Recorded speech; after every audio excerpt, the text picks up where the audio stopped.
کے بعد سے بڑے بڑے حسین و جمیل خوبصورت لفظ توڑ کے لایا، لیکن جب آپ کی شان میں رکھا ہے لفظ چھوٹے رہ گئے، تیری شان بڑھ گئی۔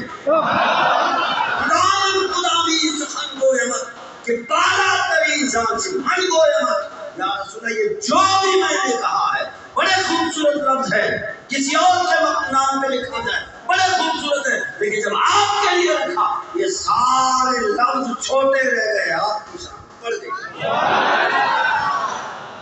چلے ایک اور کی بات کا مثال، سبحان اللہ بولو تو بولو۔ کلندر لاہوری سے پوچھا، جب ہم نے ان کی بارگاہ میں دستک دی، ہم نے کہا مصور پاکستان ہے، شاعر مشرق ہیں، آپ کے پاس الفاظ کی کمی نہیں ہے، شاعر ہے، قلم اٹھاتے ہیں تو حق ادا کرتے ہیں، مقام مصطفیٰ کے بارے میں بھی بیان کیجیے۔ تو اقبال کو بھی قلم توڑ کے کہنا پڑا، محمد سر وحدت ہیں، کوئی رمز ان کی کیا جانے، شریعت میں تو بندہ ہے، حقیقت میں خدا جانے۔ علامہ اقبال جیسا بھی وہاں پہنچ کے قلم توڑ دیتا ہے۔ پیر میر علی شاہ صاحب کی حکم دیتے چپ کر مہر علی، اتھا جانیوں بولن دی، شیخ سادی کو بھی قلم توڑنا پڑا۔ اب آخری بات جو بارگاہ میں لے جا رہا ہوں وہ میرے امام اہل سنت مجدد دین و ملت الشیخ احمد رضا خان فاضل بریلوی علیہ رحمۃ الرحمان، جن کے عشق کا یہ عالم ہے۔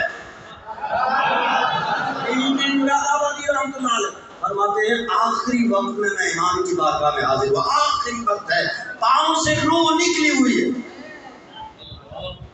اور میں نے اجازت چاہی تو مجھے باہیانی کی اجازت مل گئی، میں پہنچا، مجھے دیکھ کے کہتے ہیں نہیں، میں نے کہا جی حضور، کہنے لگا صبح میری بیٹی آئی تھی، بڑی بیٹی صاحبزادی آئی تھی، میں نے دماغ پہ بڑا زور لگایا اس کا نام کیا ہے، مجھے نام یاد نہیں ہوا، لیکن رب کعبہ کی قسم مصطفیٰ کے جتنے بھی فضل و کمال کی حدیثیں ہیں، حسن و جمال کی حدیثیں ہیں، عظمت و رفعت کی حدیثیں ہیں، ابھی بھی اگر آپ پوچھیں گے تو میں A to Z سب حدیثیں ابھی سنانے کے لیے۔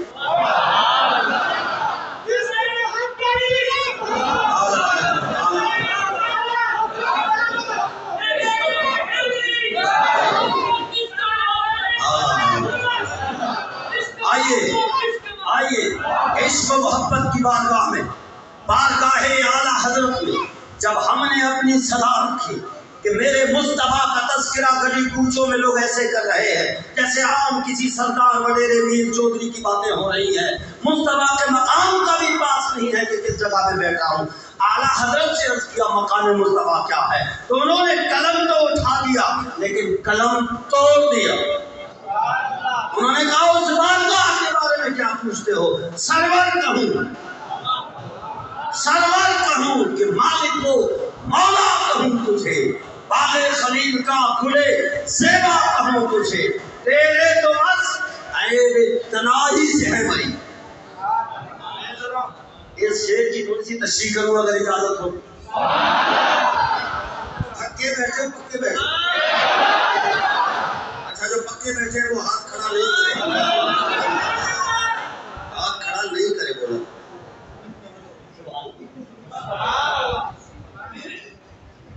یہ ہاتھ جو ہے نا یہ لجپال حسین کا ہے، اس کو جب بھی اٹھاؤ سوچ سمجھ کے اٹھاؤ، جو بھی آتا ہے آپ کی گلی میں آج یہ ہاتھ سب کچھ سب اٹھا رہے، سرداد نداد دست در دست یزید۔ سوچو سامنے والا ہم سے ڈیمانڈ کیا کر رہا ہے، خیر سوچے سمجھے ہاتھ نہیں اٹھاؤ۔ ہر کسی کے ہاتھ میں یہ ہاتھ دیا نہیں جاتا، سرداد نداد دست در دست یزید، حقہ کے بنا الہ الہ ہست حسین۔ پکے بیٹھے ہو نا؟ چلے سرور آشی سے شعر کی تشریح کرو، تیرے تو بس عیب تناہی سے ہے بھائی۔ عیب تناہی کیا ہے؟ تناہی کیا ہے؟ تناہی کا معنی ہے ختم ہونا۔ تناہی کا معنی کیا ہے؟ ختم ہونا۔ کسی میں 10 خوبیاں ہوں، 10 مرتبے ہوں، کوئی حافظ بھی ہے، قاری بھی ہے، مولانا بھی ہے، مفتی بھی ہے، شیخ الحدیث بھی ہے، شیخ التفسیر بھی ہے، منطقی ہے، فلسفی ہے، صرفی ہے، نحوی ہے، 10 خوبیاں ہیں۔ کتنے؟ 10 خوبیاں گنتے جائیے، 1 2 3 4 5 6 7 8 9، 9 پہ پہنچ کے کہنا پڑے گا جو آگے آ رہا ہے نا وہ آخری ہے. کسی میں 100 خوبیاں ہو 99 پہ پہنچ کے کہنا پڑے گا یہ آنے والا آخری ہے. کسی میں 1000 ہو 999 پہ پہنچ کے کہنا پڑے گا آخری ہے. اعلیٰ حضرت فرماتے ہیں مصطفیٰ کے تو وہ کمالات ہیں جن کی انتہا کوئی نہیں. مصطفیٰ تو وہ پھول ہے، جہاں پھول ہو وہاں کانٹے ضرور ہوتے ہیں، جہاں شمع ہو وہاں دھواں ضرور ہوتا ہے. ہر کمال رازوال جہاں کمال ہوگا وہاں زوال. لکل کمال زوال. ترقی ترقی ترقی ترقی ترقی پھر پینشن. کیا ہے جوانی، جوش جوانی چلتے چلتے پھر بڑھاپا. ہر کمال کو زوال ہے، لیکن مصطفیٰ کا کمال وہ ہے کہ وہ کمال حسن کمال نقص جہاں نہیں. یہی پھول خال سے دور ہے، یہی شمع ہے کہ دھواں نہیں. یا رسول اللہ تیرے کمالات اتنے ہیں کہ وہ ختم ہی نہیں ہوتے، کیونکہ کمالات کا ختم ہونا عیب ہے اور اللہ نے آپ کو ہر عیب سے پاک پیدا کیا. یہ تو بس عیب کناری سے ہے بڑی ہے نا عمر شہا، کیا کیا کہوں تجھے.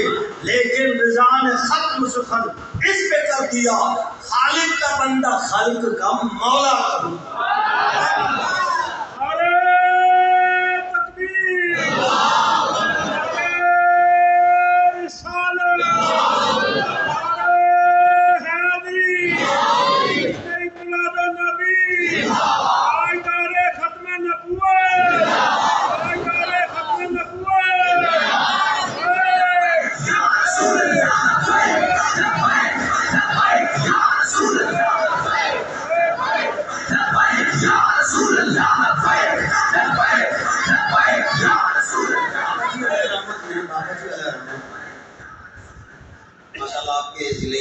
آپ کو بتایا، لیکن میں دیکھ رہا ہوں کہ ابھی تک سننے کی حد تک اتنی عمل کی کوشش کریں.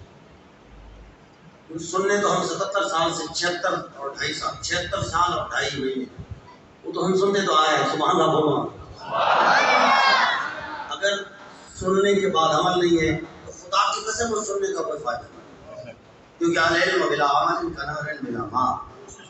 علم بغیر عمل کے ایسا ہے جیسے نہر ہو لیکن اس میں پانی نہ ہو. العلم بلا عمل کشجر بلا ثمر. علم حاصل کرنا ایسا ہے بغیر عمل کے کہ جیسے درخت تو ہو لیکن اس میں پھل نہ ہو. کوشش کریں عمل. بابا جی نے ہمیں جو سکھایا نا تاجدار ختم نبوت، وہ جو ہمیں سکھایا میں آپ کو سکھا کے جا رہا ہوں.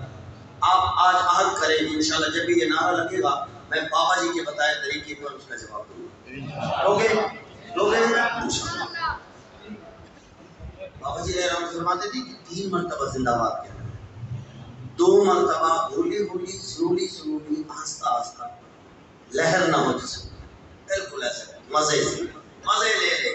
سبحان اللہ بولو. ہاں 3 مرتبہ آپ کے سینے سے آواز آئے، آپ کا پڑوسی ہل جائے. پروگراموں میں کچھ لوگ سوتے بھی ہیں نا. سبحان اللہ بولو. میں ان کی نیت پہ شک نہیں کرتا ہوں، ہو سکتا ہے وہ مزے لے رہے ہو. روحانیت کی تسکین بھی ہوتی ہے، مزے لے کر کے اونگ رہے ہو. واہ کیا بات. میں نیت پہ شک نہیں کروں، لیکن سوتے ہیں تو جب آپ زندہ باد آخری مرتبہ سینے سے نکالو گے وہ ہل کے پوچھے گا کیوں آیا. بابا جی فرماتے ہیں اس کو پتہ چلے مجاہدین نے ختم نبوت آیا.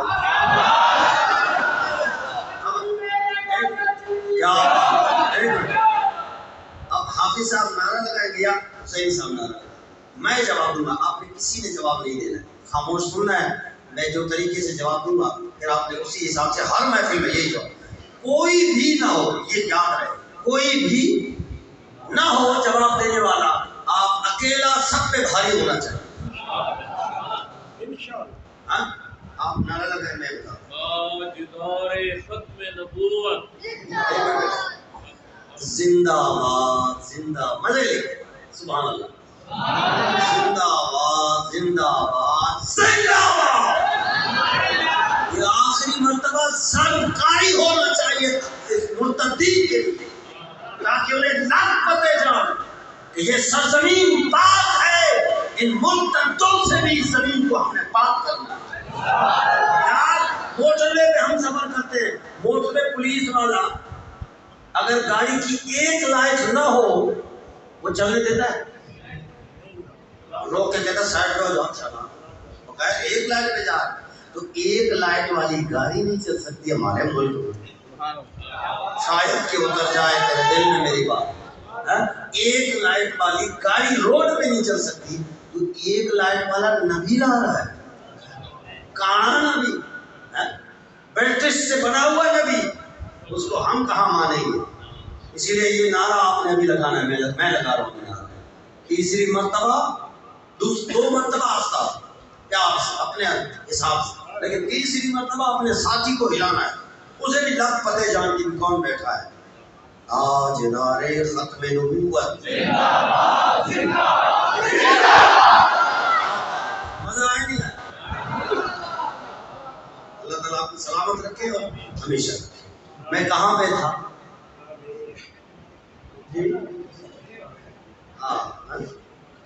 کدھر تھا بھائی؟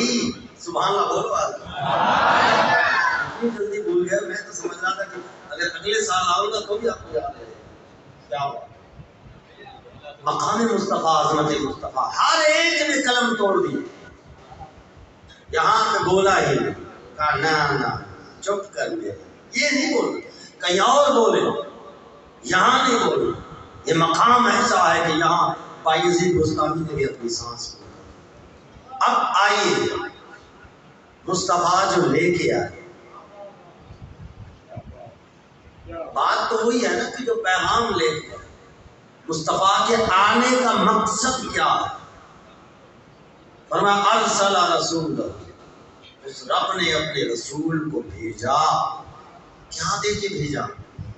فرمایا ہدایت دے کے اور دین حق دے کر، ہدایت دے کر اور دین حق دے کر۔ ہدایت کی بھی دو قسمیں، کتنی قسمیں؟ اور دین اس کی بھی دو قسمیں، ایک کلی ہے ایک جزئی ہے۔ اب میں ہدایت پر بات کروں، ایک ہدایت اجتماعی ہے، ایک ہدایت انفرادی ہے۔ ایک ہے کہ میں اپنی ذات کی ہدایت مانگوں، اپنے لیے مانگوں، یہ جزئی ہو گیا، انفرادی ہو گیا۔ ایک ہے سب کی، نماز پڑھتے ہیں نا ماشاءاللہ، کیا پڑھتے ہیں؟ الحمدللہ، پڑھتے جائیں رب العالمین، مالک الرحمن مالک ایاک و ایاک نستعین اہدنا الصراط۔ اس کا معنی کیا ہے؟ اس کا معنی ہے اے اللہ تو ہمیں سیدھے راستے پہ چلا۔ فجر میں بھی مانگتے ہو، پھر ظہر میں بھی، پھر عصر میں، کوئی 50 سال سے دعا مانگے، کوئی 60 سال سے مانگے، کوئی 20 سال سے مانگے، 15 سال سے مانگے۔ کیا خیال ہے؟ ابھی تو آپ نے اللہ کو رب العالمین مانا، کیا جو بندہ اللہ کو رب العالمین مانے ابھی تک اسے ہدایت نہیں ملی؟ رحمان بھی مانا، رحیم بھی مانا، قیامت کے دن کا مالک بھی مانا، عبادت اور استعانت حقیقی کا مالک بھی مانا، سب اقرار کیا، اس کے باوجود مانگ رہے کہ اللہ ہمیں ہدایت پہ چلا۔ مالا نہیں بولا، یعنی اس کا مطلب ہے ابھی تک ہدایت نہیں ملی، ابھی تک ہم ہدایت مانگ رہے ہیں، ظہر میں مانگ رہے ہیں، عصر میں مانگ رہے ہیں۔ سبحان اللہ، اللہ کو رب العالمین ماننا یہ ہدایت کی دلیل ہے۔ یعنی آپ کو ہدایت ملی ہے کہ آپ نے رب العالمین مان لیا، آپ نے رحمان رحیم مان لیا، آپ نے مالک یوم الدین مان لیا، آپ نے عبادت کا بھی اقرار کیا اور استعانت حقیقی کا بھی اقرار کیا، آپ ہدایت پر ہیں تبھی تو یہ مانگ رہے ہیں۔ لیکن اب اہدنا الصراط المستقیم، سب کو، یہ ہدایت اجتماعی ہے، سب کو لے کے چلے، یا اللہ جس طرح مجھے توفیق دی ہے اسی طرح سب کو اسی میں راستے اہدنا ہے. ہم سب کو پتہ چلا کہ اسلام کی سوچ اور فکر یہ ہے کہ کلیا نہیں جانا، سب کو لے کے چلنا ہے. اب آگے چلیے دین. دین میں اکثر یہ بات کرتا ہوں اور ہم نے یا اس پر ضرورت نہیں سی بات ہمیں اور تقریر آتی نہیں ہے. خدا کی قسم اس وقت اسلام کی جو قسم پرسی ہے، جو اسلام کی مخلوق الحالی ہے، اسلام کا پردیسی ہونا ہے، جو غریب الوطن ہم نے اسلام کو بنا دیا. آج اس کے علاوہ کوئی موضوع نہیں. ایک لفظ ہوتا ہے دین اور ایک لفظ ہوتا ہے مذہب. یہ میں اس جامع مسجد سبحانیہ کے انتظامیہ کا شکریہ ادا کرتا ہوں. انہوں نے مسجد میں یہ محفل بلا کر اگر اس محفل سے ایک بندے نے بھی سمجھ لیا کہ دین کیا ہے اور مذہب کیا ہے، خدا کی قسم آپ کے اس پروگرام کا مول ادا ہو. مذہب ہے جز کو کہتے ہیں، جز. دین کل کو کہتے ہیں. مذہب اجتماعیت، انفرادیت اور دین اجتماعیت. میں فار ایگزامپل مثال دیتا ہوں کہ میرا اپنا گھر ہے، 4 دیواری، بچے، فیملی ہے. میں اس گھر کے لیے کبھی قالین لا رہا ہوں، کبھی شوکیس لا رہا ہوں، کبھی اے سی لا رہا ہوں، کبھی پنکھا لا رہا ہوں، کبھی ڈیوٹی لا رہا ہوں، کبھی راشن لا رہا ہوں، کبھی کپڑے لا رہا ہوں. میں اپنے اس 4 دیواری گھر کے اندر اپنی فیملی کو مینٹین کرنے کے لیے یہ ساری چیزیں کر رہا ہوں، پریشان ہوں. تو یہ ہے مذہب. یہ کیا ہے؟ اگر محلے کے اس کنارے سے لے کے اس کنارے تک میں سب کی خبر گیری کروں تو یہ ہے دین. یہ باہر والوں نے سبحان اللہ کہنے کی قسم کھائی ہے کہ ہم نہیں کہیں گے. سامنے والوں تم بھی سبحان اللہ بولو. ایک اور مثال دے دو. دکان بھری ہوئی ہو گندم کی بوری سے، پوری کھچا کھچ بھری ہوئی دکان پر جو لفظ بولا جائے گا وہ ہے دین. اگر اس میں سے 5 چیزیں نکال کے سائڈ پہ رکھ دیں تو وہ جو 5 چیزیں وہ ہے مذہب. اس تعریف سے انٹروڈکشن سے آپ سمجھ جائیں کہ دین کل کو کہتے ہیں، اوپر سے لے کے نیچے تک، اسمبلی سے لے کے کوٹ کچہری تک، بازار سے لے کے مسجد تک، محلے سے لے کے محلے تک، کریا کریا، بستی بستی، نگر نگر، گھر گھر.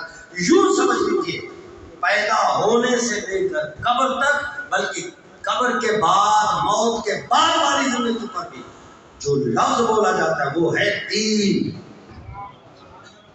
اس وقت پوری روح زمین پر ایک بالش بھی دین نہیں ہے اور مذہب ہر گلی میں موجود، ہر گھر میں موجود. نظام کوئی نہیں، اصل تو نظام ہے. اچھا مذہب کا لفظ قرآن میں ایک بار بھی نہیں ہے. میں حافظ نہیں ہوں، جو حافظ ہے ان سے پوچھ لیں. اگر حافظوں کے پاس اور اپنی مسجد کے امام کو ٹائم دینے کے لیے آپ کے پاس ٹائم نہیں ہے تو مفتی گوگل سے پوچھیے المذہب فی القرآن، اردو میں لکھیں کہ مذہب کا لفظ قرآن میں، تو وہ آپ کو پوری لسٹ دیں گے کہ نو ریسرچ، مذہب کا ایک لفظ بھی قرآن میں نہیں ہے. مذہب کا ایک لفظ صحیح حدیث میں بھی نہیں. اور اگر دین ڈھونڈنا چاہیں، صحیح صاحب آپ لکھیں نا دین کا لفظ قرآن میں، لسٹیں آئیں گی. اور میں آپ کو فار ایگزامپل مثال کے طور پہ دیتا ہوں، قرآن کھولو گے تو مالک یوم الدین، قرآن بند کرو گے تو یدخلون فی دین اللہ، هو الذی ارسل رسولہ بالہدی ودین الحق دین القیم مخلصین لہ الدین. بابا جی فرماتے تھے دین تخت پہ جا. یہ بابا جی کی یہ بھی بابا جی کا فرمان ہے. فرمایا کہ دین نے ایک دن آنا ہے. سنائیں نہیں سنا سنائیں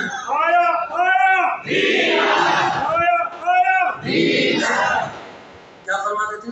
دین میں ایک دن آنا ہے اور پاکستان میں تو آ کر رہے گا۔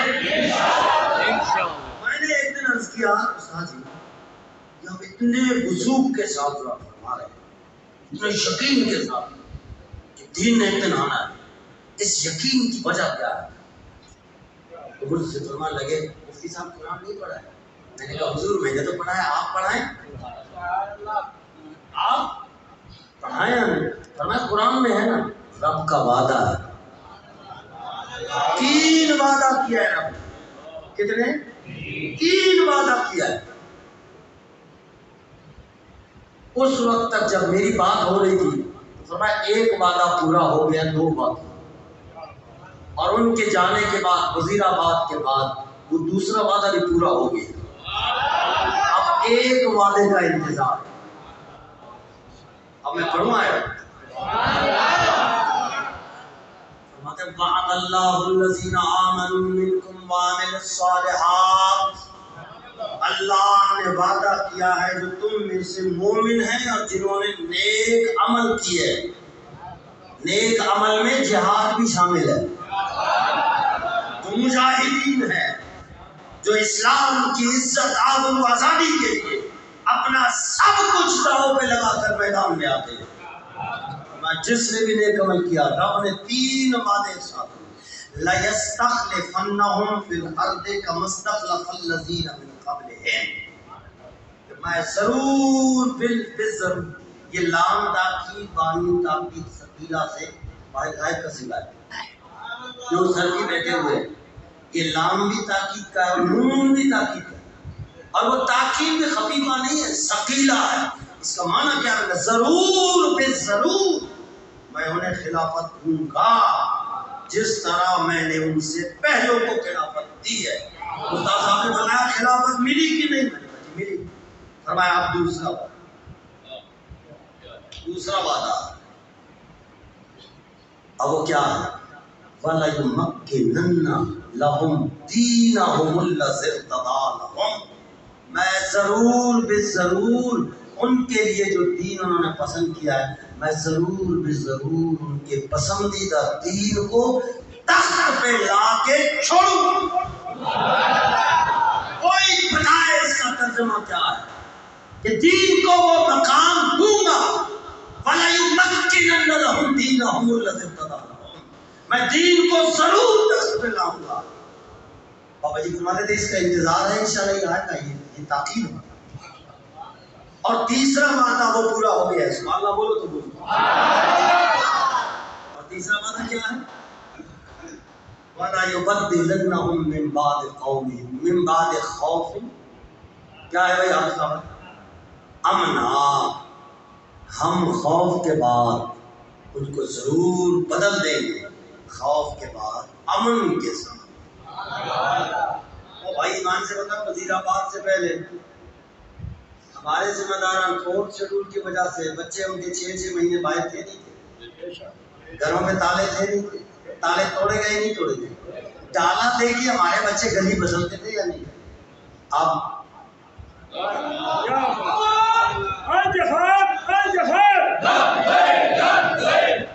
یہ میرے رب کا کرم ہے، ہمارا کچھ نہیں، اللہ نہیں، لاہور کی میری یاد۔ اب مجال ہے ڈی پی او کی ہمارے ضلع امیر سے بات، وہ شیخ بھی ہے بابا جی علیہ رحمت، وہ خوف جو تھا یہ اللہ کا وعدہ ہے کہ میں خوف کو امن کے ساتھ بدل دوں گا اور بے خوف ہو جائے گا۔ آج خوف ہے ایمان سے، یہ وعدہ بھی پورا ہو گیا۔ اب ہمیں انتظار ہے درمیانی وعدے کا، اللہ یمکنن لہم دینہم الذی ارتضیٰ لہم، میں ضرور بھی ضرور ان کے لیے دین کو تخت پہ لا کے چھوڑوں گا، انشاءاللہ وہ آنے والا ہے۔ تو دین کا لفظ، اچھا اللہ تعالیٰ نے یہ نہیں فرمایا ان المذہب عند اللہ الاسلام، کہ اللہ کو اسلام بطور مذہب کے پسند ہے، نہیں، کیا فرمایا ان الدین عند اللہ الاسلام، اللہ کو اسلام دین کے طور پہ پسند ہے۔ اور دین کہتے ہیں نظام کو، اور مصطفیٰ کے لیے جو میلاد کا حکم ہے وہ یہی ہے کہ مصطفیٰ آئے، دین لے کے آئے، اور اس دین کو تمام دینوں پر غالب کرنے کے لیے، چاہے وہ کلونیلزم، چاہے وہ کمیونزم ہو، چاہے وہ کیپٹلزم ہو، چاہے وہ سوشلزم ہو، چاہے وہ ڈیموکریسی ہو، سب نیچے اسلام سے اور پھر رکھا یا نہیں رکھا بتائیں؟ کتنے سال حکومت کی نبی علیہ السلام؟ مدینے کے وزیر اعظم کتنے سال بنے؟ اب بولو آیا کتنے کیا بنے؟ وزیر اعظم کیا بنے؟ میں یہ لفظ اس لیے بول رہا ہوں کہ بعض لوگ کہتے ہیں مسجد میں سیاست نہیں کرنی چاہیے. میں ذرا اس کا بھی آپریشن کروں، مسجد میں بیٹھا ہوں سبحان اللہ بولو کیا خیال ہے آپ صاحب؟ میں آپ کو تاریخ کا ایک ادنا سا طالب علم ہوں. میں تاریخی حوالے سے بتاؤں کہ سب سے پہلے یہ نظریہ دیا کس نے کہ مسجد میں سیاست نہیں ہونی چاہیے؟ بتاؤں چلا جا سبحان اللہ. یہ سب سے پہلے کس نے کہا تھا پتہ ہے کہ مسجد میں سیاست، مسجد الگ ہے سیاست الگ ہے؟ یہ سب سے پہلے یزید نے لجپال حسین کو کہا. اب بھی اگر کوئی کہہ رہا ہے تو وہ یزید کا فالوور ہے، جو حسین کا فالوور ہے وہ مسجد میں بیٹھ کر بھی دین کی بات کرے گا. آج ہم ایمان سے کہہ رہے ہیں ہمارے جو ممبر ہے نا یہ اس کو ہم کیا کہتے ہیں؟ ممبر رسول کہتے ہیں. لیکن وہاں رسول کی بات ہونی چاہیے صلی اللہ علیہ وسلم. وہاں ہم کمیٹی کی بات کریں، وہاں ہم نمبردار کو دیکھ کر پینتھرا بدلے، چودھری کو دیکھ کے بات بدل لیں، تو وہ ممبر رسول نہیں، ممبر کمیٹی ہے. خدا کی قسم کھا کے کہتا ہوں، جہاں لوگوں کو دیکھ کے آپ دین کی بات چھپاتے کیوں ہیں؟ اسی لیے مجھے کہنے دیجیے آج کل کی جو ممبر ہیں ان کے بارے میں 100 سال پہلے، کتنے سال؟ 100 سال پہلے اکبر حسین اللہ آبادی نے جو بتایا، بتاؤں گا. وہ کہتے ہیں کریمہ ببخشائے برحال بندہ. شیخ سعدی کا ہے نا برحال ماں، تو یہ اکبر حسین اللہ آبادی کا کیا فرماتے ہیں؟ کریمہ ببخشائے برحال بندہ کہ ہستم مسیر کمیٹی و چندہ. یہ بھی آپ مفتی گوگل سے پوچھ سکتے ہیں سبحان اللہ بولو تو بولو. کلیات الہ آبادی اعلان اکبر حسین اللہ آبادی کی جو کلیات ہے اس کے اندر یہ آج کمیٹی اور چندے کی نہیں. ایمان سے بتاؤ آج ہم مسجد کے لیے چندہ کم ہوگا اسی لیے مولانا صاحب کو پابند کرتے ہیں. مولانا جی خبردار سیاست نہیں کرنی. اور جب کوئی ایسا کہے نا سمجھ لینا کہاں سے بولے، اسٹیشن کہاں سے. اس لیے جس نے اگر انجانے میں، کسی کو پتہ نہیں ہے نا معاشرہ ایسا ہے، انجانے میں اگر کسی نے کہا وہ توبہ کر لے. اب سنو یزید پلیت نے لجپال حسین کو کیا کہا تھا بتاؤں؟ علامہ ابن کثیر نے لکھا کہ یزید نے کہا لجپال حسین کو کہ آپ کو میں اپنی حکومت کا مذہبی امور کا منسٹر بناتا ہوں، آپ مذہبی معاملات سنبھالیں، حرمین کی نگہبانی کریں، حاجیوں کے آنے جانے، میں سالانہ فنڈ بھی دوں گا. یزید نے یہ آفر کی تھی، آپ وہ سنبھالیں، مجھے چھوڑے میں حکومت کروں. لجپال حسین کا جواب کیا تھا سناؤں؟ یا پھر آپ جو محرم میں بلاتے ہو، محرم میں بھی تو آپ بلاتے ہو نا سبحان اللہ بولو آپ 50 60 لاکھ دیکھ اتنا حضرت کو بلاؤ کیونکہ سون لگاتا ہے، وہ لگائے گا ہمارے آنسو نکلیں گے، ہم کچھ روئیں گے، یہ کم ہو جائے گا. اس کے بعد اللہ اللہ خیر. یا ان سے پوچھا نا کبھی آپ کہ امام حسین کی یزید سے جنگ کس بات کی ہوئی، ریزن کیا تھا؟ یزید میں وہ کون سی خرابیاں تھی کہ جس کی بنا پر لجپال حسین کو تلوار اٹھانے کی ضرورت پیش آئی؟ کیا وہ کافر تھا؟ وہ تو جمعہ پڑھاتا تھا. ہاں وہ حافظ قرآن تھا یزید پلیت. وہ جمعہ پڑھاتا تھا، اور وہاں برٹش لا نہیں تھی، وہاں اسلامی لا تھی، قاضی فیصلے کرتے تھے، اسلامی قانون تھا۔ صرف 4 باتیں تھیں، سبحان اللہ بولو تو بولو۔ یزید میں 4 خرابیاں تھیں جس کی بنا پر لجپال حسین نے تلوار اٹھائی اور اپنی جان بھی وار دیا، اسلام کی حفاظت کرتے کرتے 72 بھی قربان کیے، مدینہ منورہ حرم طیبہ میں سب قربان کر دیا، تاریخ رقم فرما دی۔ قتل حسین اصل میں مر گئے یزید ہے، اسلام زندہ ہو گیا، بس گھر والا۔ 4 باتیں آپ ان سے پوچھیے جن کو آپ بلاتے ہیں سنتے ہیں۔ ابھی بھی فون تو ہوگا نا آپ کے پاس، سبحان اللہ بولو، میں کیوں کیوں بچے ہو، میں کیوں بتاؤں بھائی، مجھے تھوڑی نہ بلایا مولانا نے، مجھے بلاؤ تو پھر مولانا کی بات کرو، کیوں حضرت؟ اب آپ جن کو بلاتے ہو ان کو فون کر کے پوچھو کہ وہ کون سی خرابیاں تھیں، لیکن دلائل سے بات کریں کہ وہ کون سی 4-5 خرابیاں تھیں، 10 خرابیاں کیا کرتا تھا جس پر خیرت حسینی کو دوبارہ نہ ہو، وہ آپ کو پتہ بتا دیں گے۔ لجپال حسین کا جواب سنو، وہ خرابیاں میں نہیں بتاؤں، سبحان اللہ بولو تو بولو۔ لجپال حسین نے بتایا یزید پلید یہ سمجھتا ہے کہ مسجد الگ ہو اور حکومت الگ ہو۔ سن، میرے نانا جان نے 10 سال حکومت کی ہے اور مسجد کے امام بھی رہے، 2.5 سال صدیق اکبر، 10 سال فاروق اعظم، 12.5 سال عثمان غنی، 5.5 سال میرے بابا علی، 6 ماہ امام حسن، تیرے والد امیر معاویہ، وہ حکومت بھی کی ہے اور مسجد کے امام بھی رہے۔ مسجد نبوی قومی اسمبلی تھی، مسجد نبوی سپریم کورٹ تھی، مسجد نبوی فوجی چھاؤنی تھی، کینٹ تھی، کینٹ۔